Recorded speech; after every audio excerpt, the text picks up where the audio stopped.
So with that, I will turn it over to Anne to talk about the future. Hello, everyone. It was incredible to travel to Morocco with Ruth and Nancy, and I have to say that, of course, to have Ruth with us, who was French-speaking and had lived so long in Africa, was fantastic. And then to have Nancy and Kelsey with us, I have to basically say they were the great walkers, and I went with them, and they led me down these steep hills. They also went with me. They were the ones who went on the camel ride with me. When I'm a rider, I'm a horseback rider, I was never so scared in my life as going down those steep switchbacks in the Atlas Mountains on top of a camel. And on top of that, Nancy is also the power shopper of the group. No question about that. But I did buy a couple of things, including this jacket. And so this is from Morocco. I mean, beautiful, beautiful, obviously, carpeting and jewelry and leather and this kind of detail. Gorgeous. So I've been asked to talk about the future. And, it was incredible for me, really, to have my first opportunity on the African continent. And, this is an incredible ancient nation, 1,000 years old as a nation. The very first nation in the world to recognize the United States as a country, 1777. And so there will be long time history between our countries. And very, very stable. And I think it gives you a sense of why they are so strategically and importantly positioned right now to be a bridge between Africa, because they are an African nation, between Europe, because 8 miles across the Straits of Gibraltar from Spain, so deep, deep connections to Europe. And then, of course, they're a Muslim country. And so credibility, powerful credibility in the Mideast. On top of that, they speak 3 official languages there. And French, Arabic, and they most recently made Berber an official language of that country. A very fascinating, incredible history in terms of all that, too. It also resonated with me particularly because my deep roots are with Spain. And I lived in Spain, went to school there, planned to go back and live there again. And so the whole, if you have a sense of Spain and the south of Spain and the Moors and Granada and Sevilla and all of that, well, when Isabel and Ferdinand drove the Moors out of Spain, they were driving them back home to Morocco, that part of northern Africa. And so all of those Moorish influences in the architecture, and of course, the connection to Europe, very, very obvious there. I think that Ruth and Nancy gave you great perspective on the past of this country and on the tremendous changes that are going on right now under this very, very progressive king. And clearly, this International Women's Forum conference that we were invited to attend was a major strategic piece of work by the government.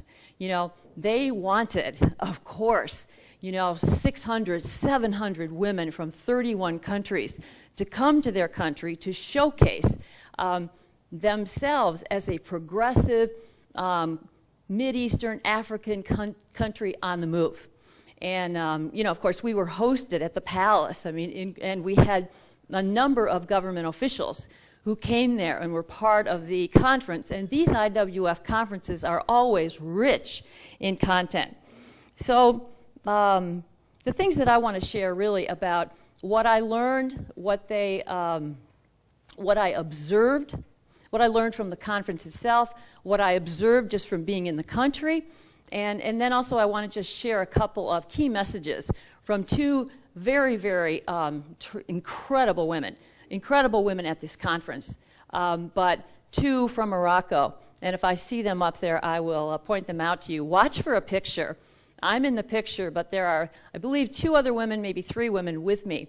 And one of them is an Olympic athlete from Morocco, and the other is an incredibly courageous journalist and anthropologist. And I want to share a couple of points that she said. The other thing I want to mention is for all of the tremendous things that we learned about the progress that's going on in terms of this country, 40% of the people in Morocco cannot read or write. But in the past 5 years, they have educated 5 million people. There are superhighways. They've invested tremendously in the infrastructure. We were amazed at the highways there, and there are cranes everywhere. Economic development, tremendous effort going on. They want to be the Singapore of the region, and they are very well positioned to do that. But also, you might have seen the article in the New York Times just on Monday about Morocco, and I'll read you the headline of it. It says, Moroccans fear that flicker of democracy may be fading. And it's a fascinating article. It's in Monday's paper. If you're interested, Google it and read it, because it gives you a lot of additional sense of what's going on there. And the article is also a great reminder to all of us about how, I guess, how hard-earned gains can slip away. Not only in a country such as Morocco, that is an emerging democracy, but in our own. Now, Nancy mentioned the family code law, which was landmark legislation, tremendously important in terms of women. 1 million Moroccan women signed the petition to get those changes put in place. And they are important changes. But I don't have to tell you that it's one thing to have a law passed, another thing to put those laws into place and to have your rights under those laws. A very different thing. And so I will mention the fact that, and actually, I rechecked this last night, Nancy. I'm glad you brought that up about the marriage age. The legal marriage age for men is now 18. The legal marriage age for women has been raised to 15. And they were courageous in telling us at the conference that although that is now the legal age, there are still 9 and 12-year-old girls, many, particularly in the rural areas, being raped and married to older men. So that's a huge thing going on, and they're very concerned about the women, particularly in the rural areas. You know, gender equity is in the Constitution. Yes, this new Constitution. We don't have it in our Constitution. It's in the Constitution, but they only have one woman minister in the government, and she is in charge of women's affairs. And also, you know, of course, one of the women at the conference said, you know, often nations, including Morocco, use progress in terms of women's rights to showcase that they're becoming more modern. But it's one thing to showcase, oh, look, we're in the Constitution and these different things, but deeply ingrained, very conservative attitudes, still a huge struggle for women in Morocco. Things I noticed, of course, as you look at the pictures up here, you'll see that many of the women are covered. You know, a lot of the long coats fully covered. In the bigger cities, in Rabat and Marrakesh, you see more tourists, of course, and the younger girls. You'll see some of the younger girls up there, heads covered but wearing blue jeans. And so you're starting to see some transition in the younger women doing things the older women didn't do. For example, transportation there. You saw tons of men on bikes, on motor scooters, or riding donkeys. We did in the big city, like in Rabat and Marrakesh, see young women on some motor scooters, a few. I never, ever saw a woman riding a donkey. It was always the man riding and the woman walking. Really interesting in terms of that. And I also want to mention there's a handout on your table that our own Anne Merven, many of you may know Anne Merven. Anne Merven is a local person, a Michigander, political consultant who has deep ties to Morocco. She has been to Morocco multiple times to teach women how to run for office through the State Department. And she shared some facts that are on the table in terms of things about what's going on in terms of the economy. And basically, she said that you know, she's in the thick of it in terms of the economic development that this king is leading. And he is targeting the U.S. auto industry in particular, and targeting Tier 1 and Tier 2 suppliers. As a matter of fact, Anne has been asked by the Moroccan representative of the, let's say, economic development to the United States to host a group from Morocco who are coming for the first time ever to the North American International Auto Show and the World Congress in January. So I would expect more connection between the auto industry, Michigan, and Morocco. And finally, I want to finish up by telling you just about two women, two incredible women. They were great women on this, at the conference, of course. And will you point it out if you see her? The two women I just want to mention briefly are number one, Nawal. And I've actually kind of got to know her. She was out in San Diego, too. Her last name is Mutawakel. Nawal was in 1983. This is a Moroccan woman, Muslim woman. In 1983, she won a gold medal at the Olympics in the 400-meter hurdles. Now, she spoke there, and this is an incredible one. She said, you know what, I went from zero to shiro. She is a national hero, not only in Morocco, and an incredible role model to women. And one of the things they said to us, that one of the biggest challenges for women is they need role models. And she was so courageous. And one of the things that she was joyful, she was courageous, and she was urging the women at the conference to stand up to support ourselves and to support them, to stand up. And her line was, stand up, get up, don't shut up. And I loved that. The other incredible woman, she's a gorgeous woman. You'll see her. She's dressed in like a black dress with white on it. Yeah. She's a journalist and an anthropologist. Her courage from the stage was amazing to me.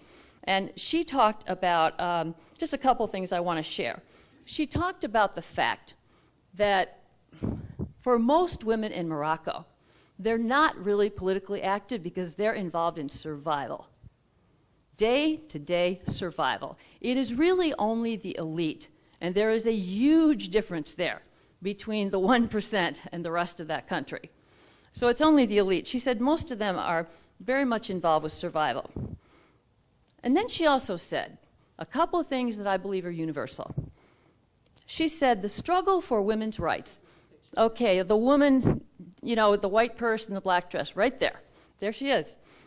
She said the struggle for rights is very difficult for women because the enemies we must fight for our freedom are often our beloved, our fathers, our brothers, our husbands. And then I want to end with another quote of hers, which also was so powerful. Oh, and I do want to mention, she also talked a lot about the control of girls' and women's sexuality. She said it always comes down to that. Men always want to control this because it's a way for them to control their lineage. Some universality to that one as well. And I want to leave you with this last quote of hers, which also resonated to me with our own issues here. The price of freedom is loneliness, particularly for women, because not only men abandon you, but other women also abandon you. Got some questions?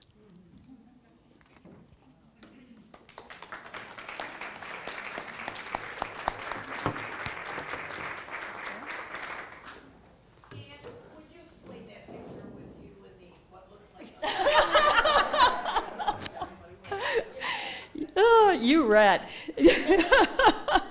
Yes. She has her version, I have mine. Okay, another really important piece of the culture there is the famous Turkish baths, right, that they call hammams. And so everyone said, you know, you have to go to a hammam. And it turns out that, you know, the people go to the hammam, men and women, several times a week. I mean, everybody. There's public baths, right? Some every day. Public baths. And we went to, they said, you have to experience the hammam. So Ruth and I together went to the hammam at our hotel. Going to the public baths will be the next adventure, but at the hotel. But that picture is about the fact that they told us to go into the dressing room and put on the pants that were in there and then come back out. And so they gave us a little folded up package. So we went in there and started taking our clothes off, and we're looking for the pants. Well, where are the pants? Did you bring that with? Okay. Well, I finally opened this thing up. I said, Ruth, I'm pretty sure these are the pants. You know, this was this was like a thong at best, you know. And the two of us were like, well, okay, our friendship is deepening here. And, and that's what that is all about. But, yeah, you want to comment more? Yes, we'll be friends for life after that one.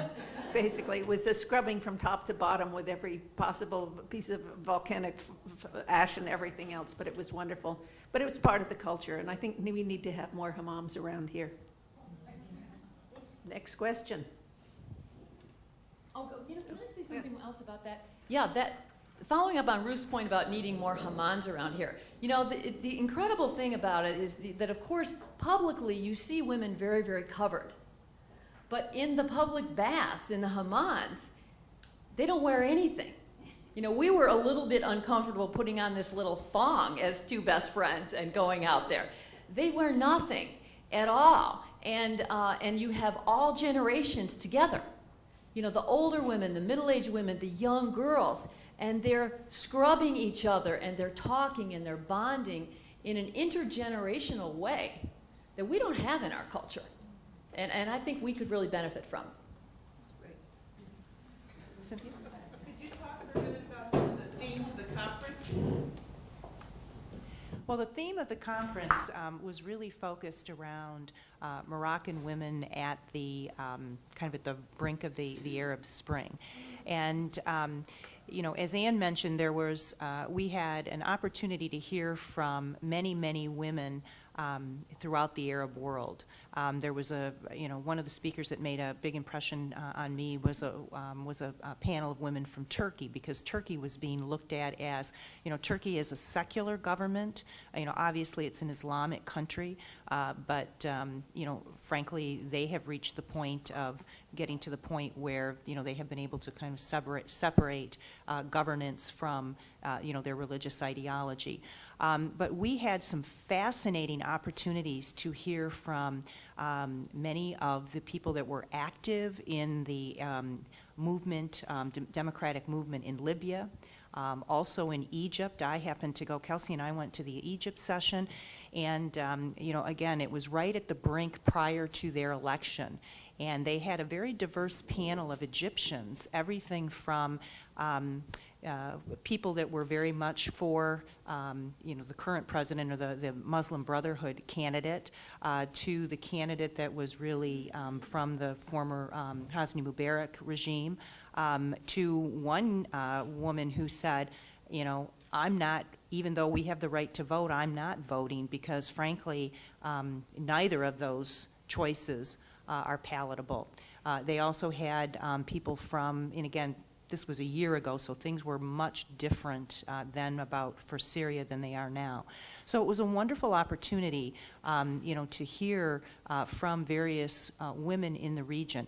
But I did also want to share one thing that really made an impact on me. One of the beautiful things of the International Women Forum, regardless of whether it's an international conference or a North American conference, but there is a tradition called dine-arounds. And so you are put into a small group, and a local woman hosts the dinner in her home, and it's very intimate. You know, you may have as few as 10 people at a dine-around. Some are a bit larger. But it's an opportunity to share a meal and to have conversation. It just so happened that Ruth and I, this usually doesn't happen, but Ruth and I were in the same dine-around in Morocco. And the woman who hosted us, she was, you know, certainly an accomplished woman in her own right. She was involved in the media, had a radio program and so on, but also was married to, her husband was a former Moroccan diplomat to Spain, but also was a senior advisor to the king. So they were really in that very elite category of Moroccan society. But she was a very honest, forthright woman because over dinner we were asking about, you know, how things really were in the country. And although she was very complimentary to the reforms that had taken place, she was very, very angry about the fact that it is still legal in Morocco. If a woman is raped, the rapist has the first opportunity to marry her, sort of to save her honor.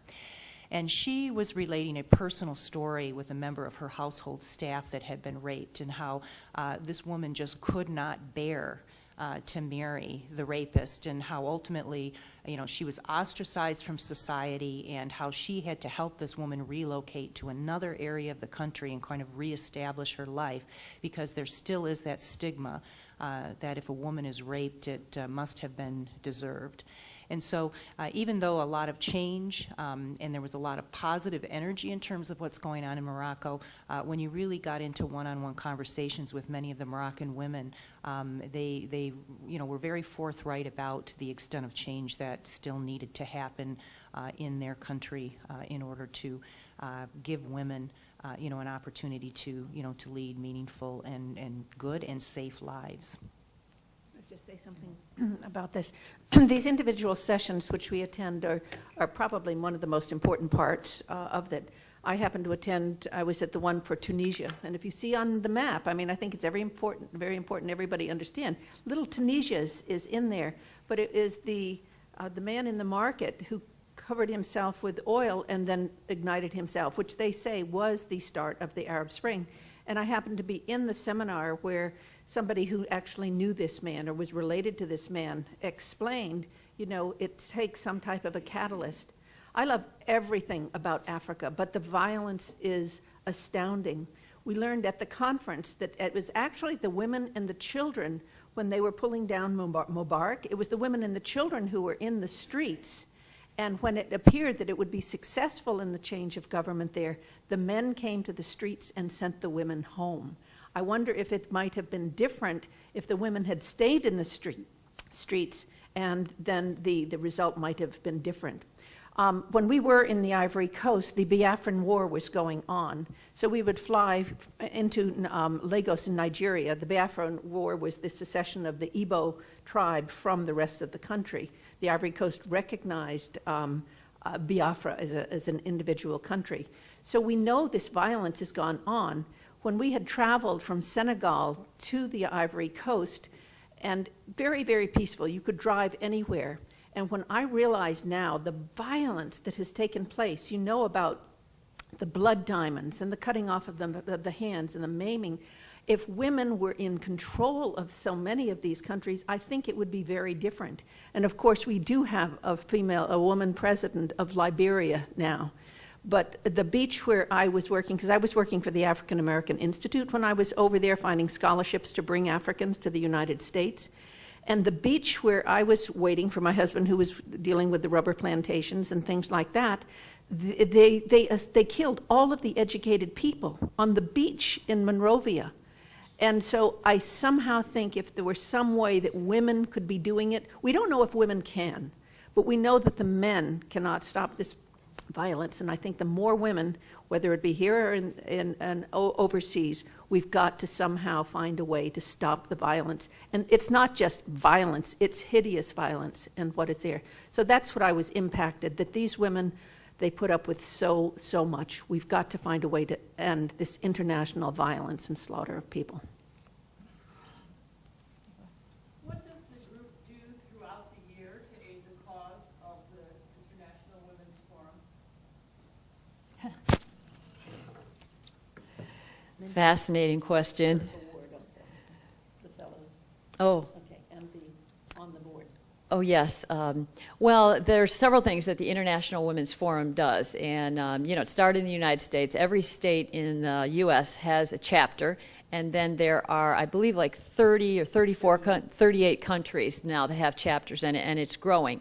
And so things that they do, number one, they have something called a leadership foundation or a fellows program, where it's a leadership training program for women, and corporations, you know, send women in for this great training. They certainly do that. They've just started a new program called On the Board, where they're going to be training women to serve on boards of directors. And our own Nancy Philippart has just been chosen. Several hundred women, I believe, applied, and there are only about 12 or 15 that were chosen. So that piece is going on. The other thing I would say is that I think that the International Women's Forum reflects something that's going on with women right now in this country. And that is that it tends to split into two schools of thought. One school of thought is we are a networking, an organization that is an incredible global network of highly accomplished women. And you do with that what you like. You know, we bring you together, and you get a book, and you have everybody's title and address and email, and you can sort of mine that gold as you will. But we don't do any more than that, and we walk a very careful line. We do not take positions. We do not advocate on behalf of women. And we even are very, very uncomfortable openly doing business with one another. That's one school of thought. You can guess where I come. I'm with the other school of thought that thinks that is absolutely ridiculous, and it's holding women back. And until we as women in Michigan, in the United States, in the world, start flexing and taking and leveraging our collective power, we are still going to be sitting around here talking about the violence that men are doing to one another, that are doing to women, that are controlling us. And so I believe very passionately that the International Women's Forum, I would like to see us have the courage as a national organization, international organization, and all of us as women, to have the courage to take our head out of the ground, stand up, and support one another, and use our collective power to be positive change agents in this world. The table is set. The network is in place. The women we are finally beginning to get enough power to start making the difference, but we're not helping one another enough, and we're not coming together as the female half of the human race to shape where the human family is going. Great. Kelsey, would you be willing to get that little thing right there? Is there another question? Pat. Yes, Pat. I just have a question relative to this young girl, Malala, Yeah. who Yes. attempted suicide on that young girl.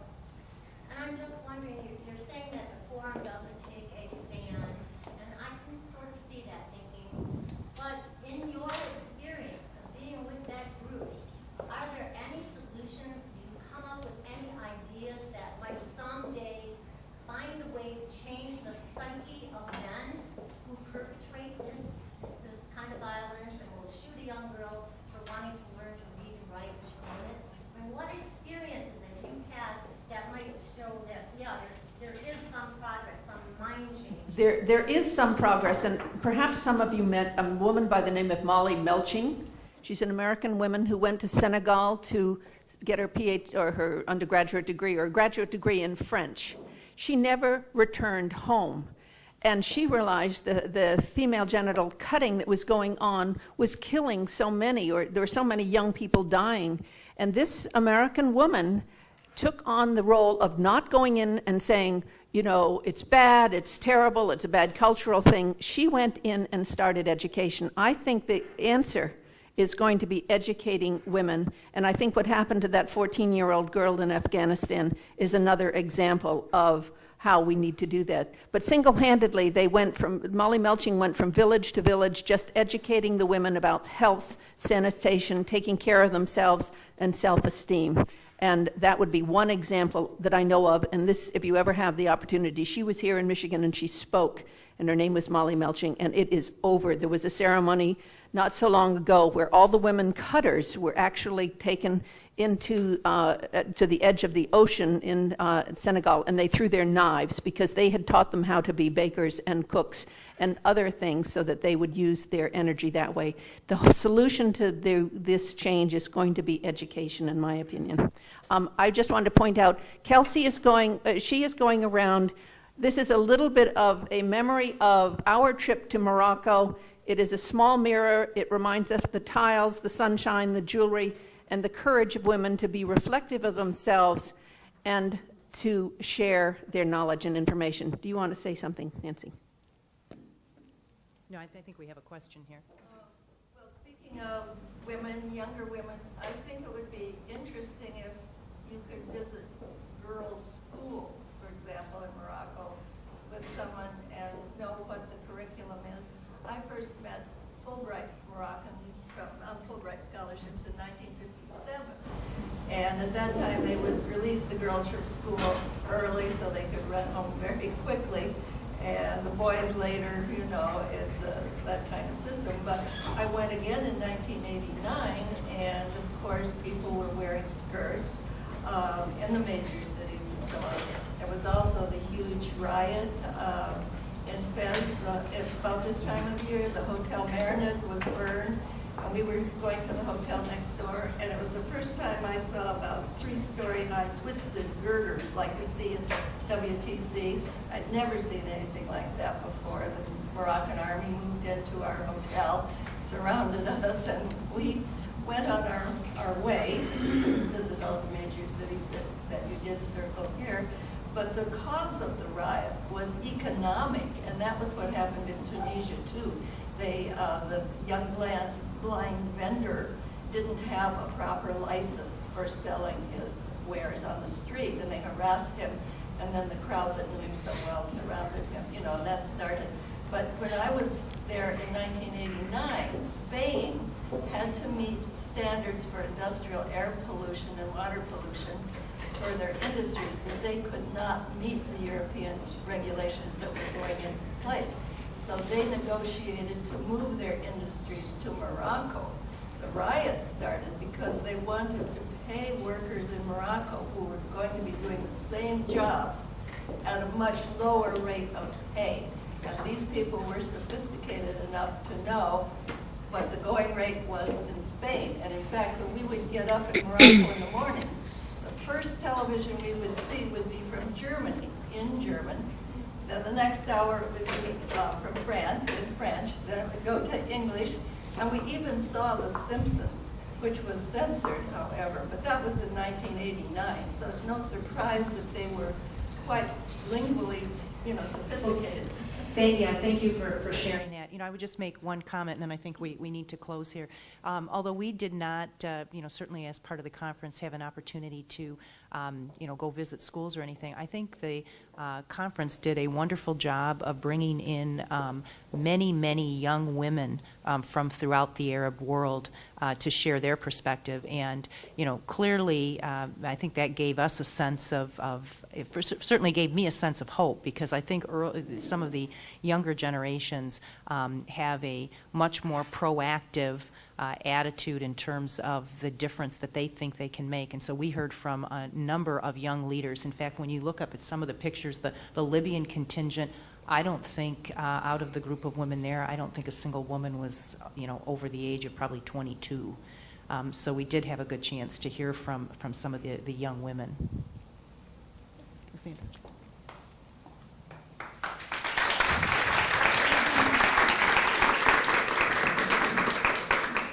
I was going to say, please join me in thanking Nancy, Ann, and Ruth for their engaging discussion, but you've already done that, so thank you. I just want to say, you know, what an exciting and unique opportunity this was, and how grateful we are that you represented Michigan and the United States so well in the country of Morocco. So thank you very much for that. As a reminder, both of the Women Officials Network's quarterly breakfasts and the membership are open to anyone who supports our goals. I urge you to consider joining by visiting our website at www.womenofficialsnetwork.org. And our website will also include information about our next breakfast, which will be held on March 1st at 7:30 a.m. right here at the Doyle Center in Bloomfield Hills. Thank you very much for joining us today.